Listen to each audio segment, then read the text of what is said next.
दोस्तों नमस्कार। स्वागत है आपका अनंत कहानियाँ पर।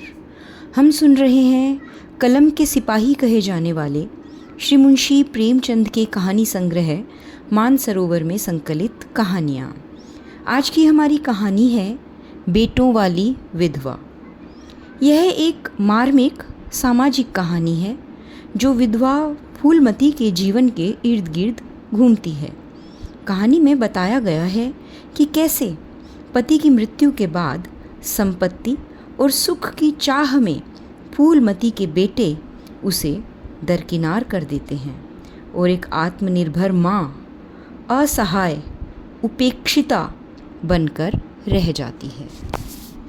तो चलिए शुरू करते हैं कहानी बेटों वाली विधवा। पंडित अयोध्यानाथ का देहांत हुआ तो सबने कहा ईश्वर आदमी को ऐसी ही मौत दे। 4 जवान बेटे थे, 1 लड़की। चारों लड़कों के विवाह हो चुके थे, केवल लड़की कुंवारी थी। संपत्ति भी काफ़ी छोड़ी थी, 1 पक्का मकान, 2 बगीचे, कई हजार गहने और 20,000 नकद। विधवा फूलमती को शोक तो हुआ और कई दिनों तक वह बेहाल पड़ी रही, लेकिन जवान बेटों को सामने देखकर उसे ढाढ़स हुआ। चारों लड़के एक से एक सुशील, चारों बहुएं एक से एक बढ़कर आज्ञाकारिणी। जब वह रात को लेटती तो चारों बारी बारी से उसके पांव दबाती। वह स्नान करके उठती तो उसकी साड़ी छांटती। सारा घर उसके इशारों पर नाचता था। बड़ा लड़का कामतानाथ एक दफ्तर में 50 रुपये पर नौकर था। छोटा उमानाथ डॉक्टरी पास कर चुका था और कहीं औषधालय खोलने की फिक्र में था। तीसरा दयानाथ बीए में फेल हो गया था और पत्रिकाओं में लेख लिखकर कुछ न कुछ कमा लेता था। चौथा सीतानाथ चारों में सबसे कुशाग्र बुद्धि और होनहार था और अब की साल बीए प्रथम श्रेणी में पास करके एमए की तैयारी में लगा हुआ था। किसी लड़के में वह दुर्व्यसन, वह छैलापन, वह लुटाऊपन न था जो माता पिता को जलाता और कुल मर्यादा को डुबोता है। फूलमती घर की मालकिन थी। गो की कुंजियाँ बड़ी बहू के पास रहती थी। बुढ़िया में वह अधिकार प्रेम न था जो वृद्धजनों को कटु और कलहशील बना दिया करता है, किंतु उसकी इच्छा के बिना कोई बालक मिठाई तक न मांग सकता था। संध्या हो गई थी। पंडित को मरे आज 12वां दिन था। कल 13 है। ब्रह्मभोज होगा, बिरादरी के लोग निमंत्रित होंगे, उसी की तैयारियां हो रही है। फूलमती अपनी कोठरी में बैठी देख रही थी। पल्लेदार बोरे में आटा लाकर रख रहे हैं, घी के टिन आ रहे हैं, शाक भाजी के टोकरे, शक्कर की बोरियां, दही के मटके चले आ रहे हैं। महापात्र के लिए दान की चीज़ें लाई गई, बर्तन, कपड़े, पलंग, बिछावन, छाते, जूते, छड़ियाँ, लालटेनें आदि। किंतु फूलमती को कोई चीज़ नहीं दिखाई गई। नियमानुसार ये सब सामान उसके पास पहले आने चाहिए थे। वह प्रत्येक वस्तु को देखती, उसे पसंद करती, उसकी मात्रा में कमी बेशी का फैसला करती, तब इन चीज़ों को भंडारे में रखा जाता। क्यों उसे दिखाने और उसकी राय लेने की ज़रूरत नहीं समझी गई? अच्छा, वह आटा 3 ही बोरा क्यों आया? उसने तो 5 बोरों के लिए कहा था। घी भी 5 ही कनस्तर है, उसने तो 10 कनस्तर मंगवाए थे। इसी तरह शाक भाजी, शक्कर, दही आदि में भी कमी की गई होगी। किसने उसके हुक्म में हस्तक्षेप किया है? जब तक उसने एक बात तय कर दी तब किसे उसे बढ़ाने या घटाने का अधिकार है? आज 40 वर्षों से घर के प्रत्येक मामले में फूलमती की बात ही सर्वमान्य थी। उसने 100 कहा तो 100 खर्च किए गए, 1 कहा तो 1, किसी ने मीन मेक न की। यहाँ तक कि पंडित अयोध्यानाथ भी उसकी इच्छा के विरुद्ध कुछ न करते थे। पर आज उसकी आंखों के सामने प्रत्यक्ष रूप से उसके हुक्म की उपेक्षा की जा रही है। इसे वह क्यों कर स्वीकार कर सकती थी? कुछ देर तक तो वह जब्त किए बैठी रही, पर अंत में न रहा गया। स्वायत्त शासन उसका स्वभाव हो गया था। वह क्रोध में भरी हुई आई और कामतानाथ से बोली, क्या आटा 3 ही बोरे लाए? मैंने तो 5 बोरों के लिए कहा था और घी भी 5 ही टिन मंगवाया। तुम्हें याद है मैंने 10 कनस्तर कहा था। किफ़ायत को मैं बुरा नहीं समझती, लेकिन जिसने यह कुआं खोदा उसी की आत्मा पानी को तरसे, यह कितनी लज्जा की बात है। कामतानाथ ने क्षमा याचना न की, अपनी भूल भी स्वीकार न की, लज्जित भी नहीं हुआ। 1 मिनट तो विद्रोही भाव से खड़ा रहा, फिर बोला, हम लोगों की सलाह ही 3 बोरों की हुई और 3 बोरे के लिए 5 टीन घी ही काफ़ी था। इसी हिसाब से और चीज़ें भी कम कर दी गई हैं। फूलमती उग्र होकर बोली, किसकी राय से आटा कम किया गया? हम लोगों की राय से। तो मेरी राय कोई चीज़ नहीं है? है, क्यों नहीं, लेकिन अपना हानि लाभ तो हम भी समझते हैं। फूलमती हक्की बक्की होकर उसका मुंह ताकने लगी। इस वाक्य का आशय उसकी समझ में न आया। अपना हानि लाभ? अपने घर में हानि लाभ की जिम्मेदार वह आप है। दूसरों को, चाहे वे उसके पेट के जन्मे पुत्र ही क्यों न हो, उसके कामों में हस्तक्षेप करने का क्या अधिकार? यह लूंडा तो इस ढिठाई से जवाब दे रहा है मानो घर उसी का है। उसी ने मर मर कर गृहस्थी जोड़ी है, मैं तो गैर हूँ। ज़रा इसकी हेकड़ी तो देखो। उसने तमतमाए हुए मुख से कहा, मेरे हानि लाभ के जिम्मेदार तुम नहीं हो।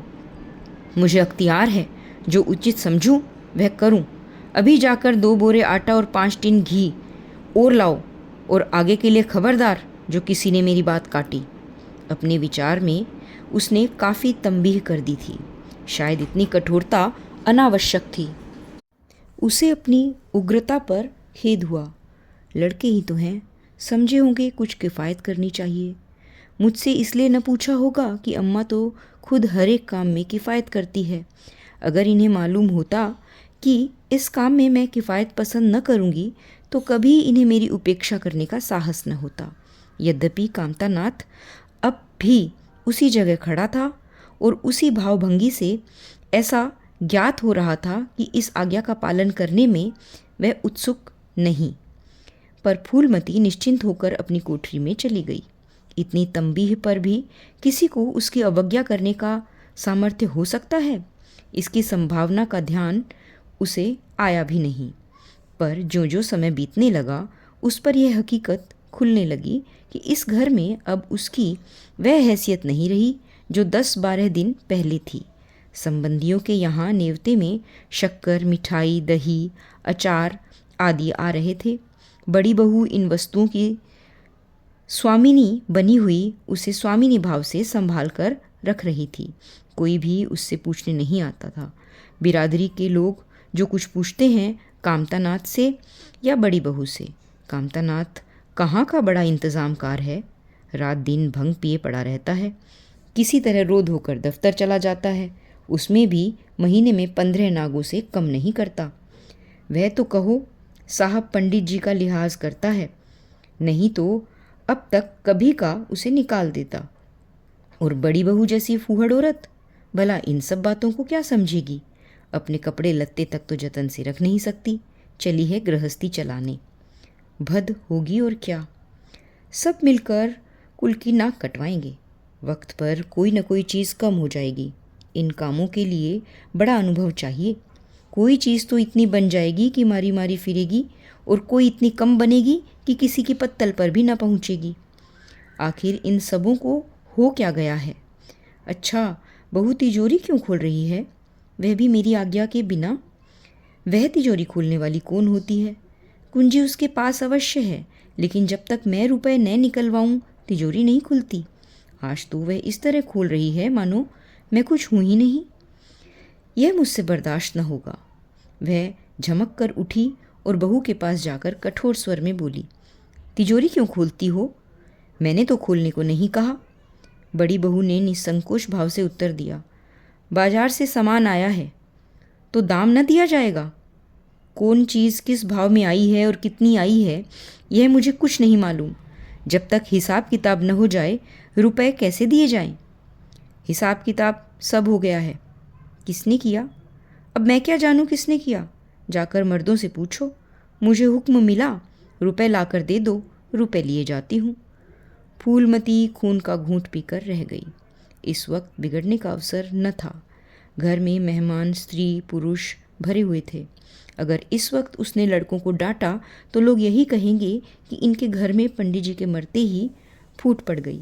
दिल पर पत्थर रखकर फिर वह अपनी कोठरी में चली गई। जब मेहमान विदा हो जाएंगे तब वह एक एक करके सबकी खबर लेगी। तब देखेगी कौन उसके सामने आता है और क्या कहता है। इनकी सारी चौकड़ी भुला देगी। किंतु कोठरी के एकांत में भी वह निश्चिंत न बैठी थी। सारी परिस्थिति को गिद्ध दृष्टि से देख रही थी। कहाँ सत्कार का कौन सा नियम भंग होता है, कहाँ मर्यादाओं की उपेक्षा की जाती है। यह सब। भोज आरंभ हो गया। सारी बिरादरी एक साथ पंगत में बैठा दी गई। आंगन में मुश्किल से 200 आदमी बैठ सकते हैं। ये 500 आदमी इतनी सी जगह में कैसे बैठ जाएंगे? क्या आदमी के ऊपर आदमी बिठाए जाएंगे? 2 पंगतों में लोग बिठाए जाते तो क्या बुराई हो जाती? यही तो होता कि 12 बजे की जगह भोज 2 बजे समाप्त होता। मगर यहाँ तो सबको सोने की जल्दी पड़ी हुई है। किसी तरह यह बला सिर से टले और हम चले सोने। लोग कितने सटकर बैठे हुए हैं, किसी को हिलने की भी जगह नहीं। पत्तल एक पर एक रखे हुए हैं। पूरियाँ ठंडी हो गई, लोग गरम गरम मांग रहे हैं। मैदे की पूरियाँ ठंडी होकर चिमड़ी हो जाती है। इन्हें कौन खाएगा? रसोई को कढ़ाव पर से न जाने क्यों उठा दिया गया। यही सब बातें नाक कटाने की है। सहसा शोर मचा। तरकारियों में नमक नहीं। बड़ी बहू जल्दी जल्दी नमक पीसने लगी। फूलमती क्रोध के मारे ओठ चबा रही थी, पर इस अवसर पर मुंह न खोल सकती थी। नमक पिसा और पत्तलों पर डाला गया। इतने में फिर शोर मचा। पानी गर्म है, ठंडा पानी लाओ। ठंडे पानी का कोई प्रबंध न था। बर्फ़ भी न मंगाई गई थी। आदमी बाज़ार दौड़ाया गया, मगर बाज़ार में इतनी रात गए बर्फ़ कहाँ। आदमी खाली हाथ लौट आया। मेहमानों को वही नल का गर्म पानी पीना पड़ा। फूलमती का बस चलता तो लड़कों का मुंह नोच लेती। ऐसी छीछा लेदर उसके घर में पहले कभी नहीं हुई थी। उस पर सब मालिक बनने के लिए मरते हैं। बर्फ़ जैसी ज़रूरी चीज़ मंगवाने की भी किसी को सुधी न थी। सुधी कहाँ से रहे जब किसी को गप लड़ाने से फुर्सत मिले। मेहमान अपने दिल में क्या कहेंगे कि चले हैं बिरादरी को भोज देने और घर में बर्फ़ तक नहीं। अच्छा, फिर यह हलचल क्यों मच गई? अरे, लोग पंगत से उठे जा रहे हैं। क्या मामला है? फूलमती उदासीन न रह सकी। कोठरी से निकलकर बरामदे में आई और कामतानाथ से पूछा, क्या बात हो गई लल्ला? लोग क्यों उठे जा रहे हैं? कामता ने कोई जवाब न दिया और वहाँ से खिसक गया। फूलमती झुंझलाकर रह गई। सहसा कहारिन मिल गई। फूलमती ने उससे भी यही प्रश्न किया। मालूम हुआ किसी के शोरबे में मरी हुई चूहिया निकल आई। फूलमती चित्रलिखित सी वहीं खड़ी रह गई। भीतर ऐसा उबाल उठा कि दीवार से सिर टकरा ले। अभागे, भोज का प्रबंध करने चले थे। इस फूहड़पन की कोई हद है? कितने आदमियों का धर्म सत्यानाश हो गया। फिर पंगत क्यों न उठ जाए? आंखों से देखकर अपना धर्म कौन गंवाएगा? हाँ, सारा किया धरा मिट्टी में मिल गया। सैकड़ों रुपयों पर पानी फिर गया। बदनामी हुई वह अलग। मेहमान उठ चुके थे। पत्तलों पर खाना ज्यों का त्यों पड़ा हुआ था। चारों लड़के आंगन में लज्जित खड़े थे, एक दूसरे को इल्ज़ाम दे रहे थे। बड़ी बहू अपनी देवरानियों पर बिगड़ रही थी। देवरानियाँ सारा दोष कुमुद के सिर पर डालती थी। कुमुद खड़ी रो रही थी। उसी वक्त फूलमती झल्लाई हुई आकर बोली, मुंह में कालिख लगी कि नहीं, अभी कुछ कसर बाकी है? डूब मरो सब के सब जाकर चुल्लू भर पानी में। शहर में कहीं मुंह दिखाने लायक भी नहीं रहे। किसी लड़के ने जवाब न दिया। फूलमती और भी प्रचंड होकर बोली, तुम लोगों को क्या, किसी को शर्म हया तो है नहीं? आत्मा तो उनकी रो रही है जिन्होंने अपनी ज़िंदगी घर की मर्जाद बनाने में ही खराब कर दी। उनकी पवित्र आत्मा को तुमने यूं कलंकित किया। शहर में थोड़ी थोड़ी हो रही है। अब कोई तुम्हारे द्वार पर पेशाब करने तो नहीं आएगा। कामतानाथ कुछ देर तो चुपचाप खड़ा रहा, सुनता रहा। आखिर वह झुंझला कर बोला, अच्छा, अब चुप रहो अम्मा, भूल हुई। हम सब मानते हैं बड़ी भयंकर भूल हुई, लेकिन अब क्या उसके लिए घर के प्राणियों को हलाल कर डालोगी? सभी से भूलें होती है, आदमी पछता कर रह जाता है, किसी की जान तो नहीं मारी जाती। बड़ी बहू ने अपनी सफाई दी। हम क्या जानते थे कि बीबी यानी कुमुद से इतना सा काम भी न होगा। इन्हें चाहिए था कि देखकर तरकारी कढ़ाव में डालती, टोकरी उठाकर कढ़ाव में डाल दी। हमारा क्या दोष? कामतानाथ ने पत्नी को डांटा। इसमें न कुमुद का कसूर है, न तुम्हारा न मेरा। संयोग की बात है। बदनामी भाग में लिखी थी, वह हुई। इतने बड़े भोज में एक एक मुट्ठी तरकारी कढ़ाव में नहीं डाली जाती, टोकरे के टोकरे उड़ेले जाते हैं। कभी कभी ऐसी दुर्घटना होती है, पर इसमें कैसी जग हंसाई और कैसी नक कटाई।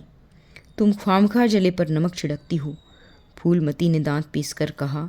शर्माते तो नहीं, उल्टे और बेहयाई की बातें करते हो। कामतानाथ ने निसंकोच होकर कहा। शर्माऊं क्यों? किसी की चोरी की है? चीनी में चींटे और आटे में घुन, यह नहीं देखे जाते। पहले हमारी निगाह न पड़ी, बस यही बात बिगड़ गई। नहीं चुपके से चूहियाँ निकाल कर फेंक देते और किसी को खबर भी न होती। फूलमती ने चकित होकर कहा। क्या कहता है? मरी चूहियाँ खिलाकर सबका धर्म बिगाड़ देता? कामता हंसकर बोला। क्या पुराने ज़माने की बातें करती हो अम्मा? इन बातों से धर्म नहीं जाता। यह धर्मात्मा लोग जो पत्तल पर से उठकर गए हैं, इनमें से कौन है जो भेड़ बकरी का मांस न खाता हो? तालाब के कछुए और घूंगे तक तो किसी से बचते नहीं, जरा सी चूहिया में क्या रखा था। फूलमती को ऐसा प्रतीत हुआ कि अब प्रलय आने में बहुत देर नहीं है। जब पढ़े लिखे आदमियों के मन में ऐसी अधार्मिक बातें आने लगे तो फिर धर्म की भगवान ही रक्षा करे। अपना सा मुँह लेकर वह चली गई। 2 महीने गुजर गए। रात का समय है। चारों भाई दिन के काम से छुट्टी पाकर कमरे में बैठे गपशप कर रहे हैं। बड़ी बहू भी षड्यंत्र में शरीक है। कुमुद के विवाह का प्रश्न छिड़ा हुआ है। कामतानाथ ने मसनद पर टेक लगाते हुए कहा। दादा की बात दादा के साथ गई। पंडित विद्वान भी है और कुलीन भी होंगे ही, लेकिन जो आदमी अपनी विद्या और कुलीनता को रुपयों पर बेचे वह नीच है। ऐसे नीच आदमी के लड़के से हम कुमुद का विवाह सेंत में भी न करेंगे। 5,000 तो दूर की बात है। उसे बताओ धत्ता और किसी दूसरे वर की तलाश करो। हमारे पास कुल 20,000 ही तो हैं। एक एक के हिस्से में 5-5 हज़ार आते हैं। 5,000 दहेज में दे दें और 5,000 नेग न्योछावर गाजे बाजे में उड़ा दें तो फिर हमारी बगिया ही बैठ जाएगी। उमानाथ बोले। मुझे अपना औषधालय खोलने के लिए कम से कम 5,000 की ज़रूरत है। मैं अपने हिस्से से 1 पाई भी नहीं दे सकता। फिर खुलते ही आमदनी तो होगी नहीं, कम से कम साल भर घर से खाना पड़ेगा। दयानाथ एक समाचार पत्र देख रहे थे। आँखों से ऐनक उतारते हुए बोले। मेरा विचार भी एक पत्र निकालने का है। प्रेस और पत्र में कम से कम 10,000 का कैपिटल चाहिए। 5,000 मेरे रहेंगे तो कोई न कोई साझेदार भी मिल जाएगा। पत्रों में लेख लिखकर मेरा निर्वाह नहीं हो सकता। कामतानाथ ने सिर हिलाते हुए कहा। अजी राम भजो, सेंत में कोई लेख छपवाता नहीं, रुपए कौन देता है? दयानाथ ने प्रतिवाद किया। नहीं, यह बात तो नहीं है। मैं तो कहीं भी बिना पेशगी पुरस्कार लिए नहीं लिखता। कामता ने जैसे अपने शब्द वापस लिए। तुम्हारी बात मैं नहीं कहता भाई, तुम तो थोड़ा बहुत मार लेते हो, लेकिन सबको तो नहीं मिलता। बड़ी बहू ने श्रद्धा भाव से कहा। कन्या भाग्यवान हो तो दरिद्र के घर में भी सुखी रह सकती है, अभागी हो तो राजा के घर में भी रोएगी। यह सब नसीबों का खेल है। कामतानाथ ने स्त्री की ओर प्रशंसा भाव से देखा। फिर इसी हाल में हमें सीता का विवाह तो करना ही है। सीतानाथ सबसे छोटा था। सिर झुकाए भाइयों की स्वार्थ भरी बातें सुन सुनकर कुछ कहने के लिए उतावला हो रहा था। अपना नाम सुनते ही बोला। मेरे विवाह की आप लोग चिंता न करें। मैं जब तक किसी धंधे में न लग जाऊंगा विवाह का नाम भी न लूँगा। और सच पूछिए तो मैं विवाह करना ही नहीं चाहता। देश को इस समय बालकों की ज़रूरत नहीं, काम करने वालों की ज़रूरत है। मेरे हिस्से के रुपए आप कुमुद के विवाह में खर्च कर दें। सारी बातें तय हो जाने के बाद यह उचित नहीं कि पंडित मुरारी लाल से संबंध तोड़ लिया जाए। उमा ने तीव्र स्वर में कहा। 10,000 कहाँ से आएंगे? सीता ने डरते हुए कहा। मैं तो अपने हिस्से के रुपए देने को कहता हूँ, और शेष मुरारी लाल से कहा जाए कि दहेज में कुछ कमी कर दे। वे इतने स्वार्थांध नहीं है कि इस अवसर पर कुछ बल खाने को तैयार न हो जाए। अगर वह 3,000 में संतुष्ट हो जाए तो 5,000 में विवाह हो सकता है। उमा ने कामतानाथ से कहा, सुनते हैं भाई साहब इनकी बातें। दयानाथ बोल उठे, तो इसमें आप लोगों का क्या नुकसान है? मुझे तो इसकी बात से खुशी हो रही है। भला हम में कोई तो त्याग करने के योग्य है। इन्हें तत्काल रुपए की ज़रूरत नहीं है। सरकार से वजीफ़ा पाते ही पास होने पर कहीं न कहीं जगह मिल जाएगी। हम लोगों की हालात ऐसे नहीं हैं। कामतानाथ ने दूरदर्शिता का परिचय दिया। नुकसान की एक ही कही। हम में से एक को कष्ट हो तो और क्या लोग बैठे देखेंगे? यह अभी लड़के हैं, इन्हें क्या मालूम समय पर 1 रुपया 1 लाख का काम करता है। कौन जानता है कल इन्हें विलायत जाकर पढ़ने के लिए सरकारी वजीफ़ा मिल जाए या सिविल सर्विस में आ जाए। उस वक्त सफ़र की तैयारियों में 5,000 रुपये लग जाएंगे। तब किसके सामने हाथ फैलाते फिरेंगे? मैं यही नहीं चाहता कि दहेज के पीछे इनकी ज़िंदगी नष्ट हो जाए। इस तर्क ने सीतानाथ को भी तोड़ दिया। सकुचाता हुआ बोला, हाँ, यदि ऐसा हुआ तो बेशक मुझे रुपए की ज़रूरत पड़ेगी। क्या ऐसा होना असंभव है? असंभव तो मैं नहीं समझता, लेकिन कठिन अवश्य है। वजीफ़े उन्हें मिलते हैं जिनके पास सिफारिशें होती है। मुझे कौन पूछता है? कभी कभी सिफारिशें धरी रह जाती है और बिना सिफारिश वाले बाजी मार ले जाते हैं। तो आप जैसा उचित समझें। मुझे यहाँ तक मंजूर है कि चाहे मैं विलायत न जाऊँ, पर कुमुद अच्छे घर अवश्य जाए। कामतानाथ ने निष्ठा भाव से कहा, अच्छा घर दहेज देने से नहीं मिलता भैया। जैसा तुम्हारी भाभी ने कहा, यह नसीबों का खेल है। मैं तो चाहता हूँ कि मुरारी लाल को जवाब दे दिया जाए और कोई ऐसा घर खोजा जाए जो थोड़े में राजी हो जाए। इस विवाह में मैं 1,000 से ज़्यादा खर्च नहीं कर सकता। पंडित दीनदयाल कैसे हैं? उमा ने प्रसन्न होकर कहा, बहुत अच्छे। MA BA न सही, यजमानों से अच्छी आमदनी है। दयानाथ ने आपत्ति की, अम्मा से भी तो पूछ लेना चाहिए। कामतानाथ, इसकी कोई ज़रूरत नहीं।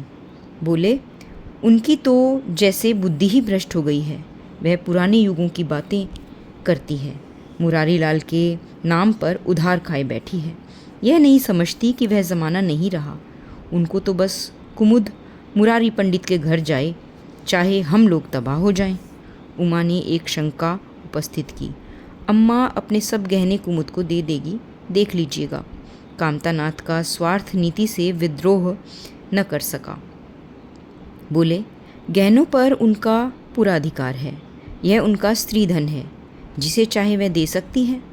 उमा ने कहा, स्त्रीधन है तो क्या वह उसे लुटा देंगी? आखिर वह भी तो दादा की ही कमाई है। किसी की कमाई हो, स्त्रीधन पर उनका पूरा अधिकार है। यह कानूनी गोरख धंधे हैं। 20,000 में तो 4 हिस्सेदार हों और 10,000 के गहने अम्मा के पास रह जाएं। देख लेना, इन्हीं के बल पर वह कुमुद का विवाह मुरारी पंडित के घर करेंगी। उमानाथ इतनी बड़ी रकम को इतनी आसानी से छोड़ नहीं सकता था। वह कपट नीति में कुशल है। कोई कौशल रचकर माता के सारे गहने ले लेगा। उस वक्त तक कुमुद के विवाह की चर्चा करके फूलमती को भड़कना उचित नहीं। कामतानाथ ने सिर हिलाकर कहा, भाई, मैं इन चालों को पसंद नहीं करता। उमानाथ ने खिसियाकर कहा, गहने 10,000 से कम के न होंगे।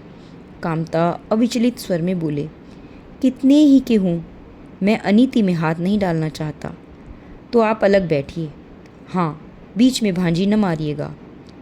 मैं अलग रहूँगा और तुम सीता अलग रहूँगा। लेकिन जब दयानाथ से यही प्रश्न किया गया तो वह उमानाथ से सहयोग करने को तैयार हो गया। 10,000 में 2,500 तो उसके होंगे ही। इतनी बड़ी रकम के लिए यदि कुछ कौशल भी करना पड़े तो क्षम्य है।